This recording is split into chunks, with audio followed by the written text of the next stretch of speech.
Nananatiling normal ang biyahe ng mga jeepney sa iba't ibang lugar sa Metro Manila ngayong unang araw ng transport strike ng grupong Manibela. Sa bahagi ng Southern Manila ay patuloy ang biyahe ng mga jeepney sa lansangan.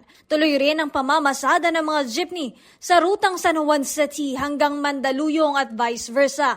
Ayon sa isang jeepney driver sa Calentong, malulugi lamang sila sa tigil pasada dahil bumabiyahe rin naman ang ibang mga tsuper.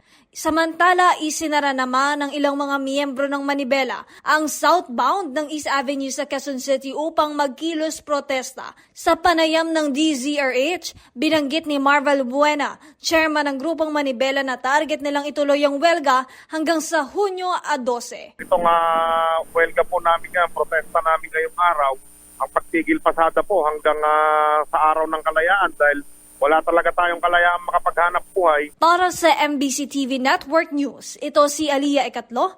Sama-sama tayo, Pilipino.